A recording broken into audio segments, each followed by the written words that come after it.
For more on this, let's go live to New York. The latest on this story with our correspondent, Mitch McCann. Mitch, first of all, talk us through how this attack actually unfolded inside the building and tell us what we know about this gunman and his motives, especially considering the huge cross-country journey he made in order to get to New York.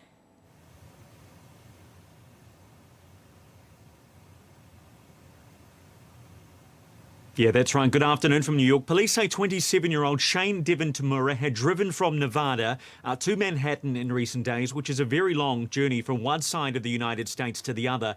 And they say he left his car parked outside 345 Fifth Avenue in Manhattan and walked into the large commercial building. Now, once inside, police say he opened fire on Didirul Islam, the police officer who was working off-duty as a security guard, killing him, as well as a woman named Wesley Lapatna, who was an employee at the investment management firm in that building, Blackstone. Now, he also shot two other people who haven't been named by authorities yet. It's then reported the shooter took one of the elevator banks more than 30 floors up the building, ending up at the office of the building's management company, where he died of a self-inflicted gunshot wound. A very tragic story, but of course, yes, his motive is unknown at this stage, although there is reports that he left a note inside his wallet that talked about the brain condition CTE and the National Football League, which is also housed in that building.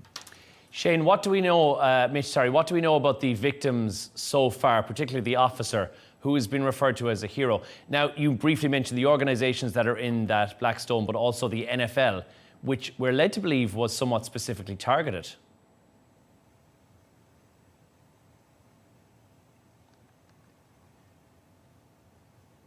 Yeah, that's right. Well, firstly, to answer the first part of your question, Officer Islam was 36 years old, and as Eric Adams said at that clip you played earlier, he is a 3-year veteran of the New York City Police Department. He's also an immigrant from Bangladesh. It's reported he has 2 children, and his wife is currently pregnant with their 3rd child. Eric Adams reiterated the point you heard earlier. He said he was saving lives, he was protecting New Yorkers. He is a true blue New Yorker, not only in the uniform he wore. A close family friend told the New York Times earlier today he wanted to support his family and be in a better position, and he fell in love with law enforcement while working in security earlier in his life. Now, as for the buildings he targeted, this is interesting, and this is really a new development. It's thought he was targeting the headquarters of the NFL, or the National Football League, according to Eric Adams earlier today. That is suspected because there was a note, as I mentioned, found inside his wallet, which he claimed he had the brain disease CTE, which is sometimes suffered by American football players, and his note mentioned the National Football League a number of times. Now, it's also been reported that 345 Park Avenue has a number of elevator banks, and it's likely that he took the wrong one. He intended to go to the NFL headquarters, it's thought, but ended up in another elevator bank, which took him to the building management company on the 32nd or 33rd floor of the building. So regardless, even though he took the wrong elevator bank, a very tragic outcome in that building on Park Avenue. Mitch, we're seeing some of the videos on our screens right now, but how is New York responding in terms of security? But also, I guess in terms of mental health awareness, now that we've had the mention of CTE, do we know if the gunman was maybe known to authorities before this attack actually occurred?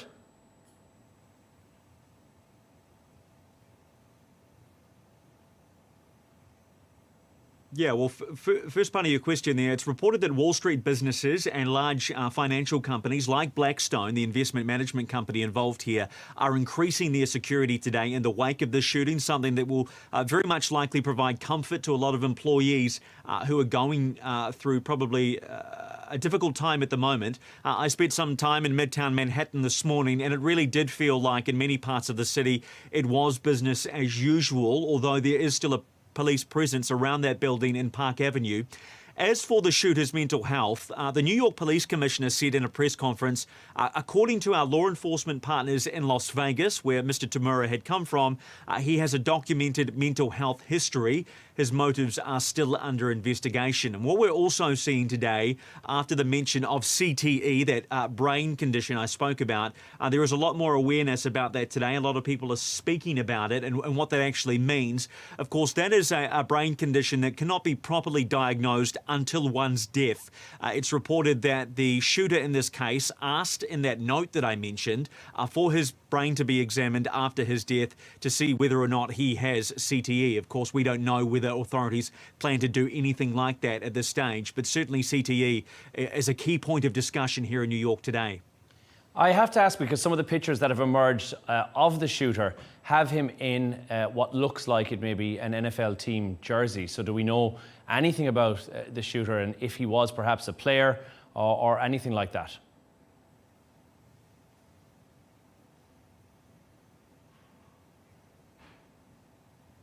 Yeah, well, what we understand is that he was a football player at the college level. There is no reporting that indicates he played professional football in the NFL. There have been a few cases of CTE in recent years. It's important to note there was even a movie starring Will Smith where the main character was trying to encourage the National Football League to talk more openly about CTE. Of course, the NFL has been heavily criticised over the last decade for a failure to do enough for people with CTE. Of course, this is a condition that really scientists and medical doctors are still learning a lot about. It's something he claims he has, but I say that is yet to be proven at this stage. But yes, he said that he did play football. It's understood at a college level. There's been some discussion of that from former coaches on cable network television here in the US this morning. But still, there are many questions to answer about his football career and what condition he was actually suffering from. President Trump has jumped in to say the shooting was senseless violence by a crazed lunatic as well. Is that the only comment we've had from the White House on this so far?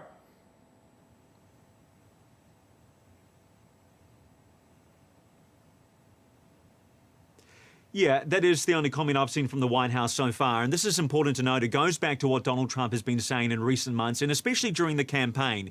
He's talked about the fact that New York City and a number of American cities aren't safe enough. And although he hasn't alluded to it completely on this instance, it is possible he will talk about this in the coming days. Donald Trump made a very big deal in the campaign about the fact he said New York City, but a lot of other Democrat cities with Democrat mayors were not safe. So this doesn't go very far in proving the president wrong there. So that, I just think, is something that we should watch out for, whether or not he's going to discuss that in the coming days. But of course, we have heard from Eric Adams, we've heard from the governor of New York, who have also described this as a senseless shooting. But I think it is possible we will hear more from the president when he faces the cameras, likely in the coming hours on his trip in the UK.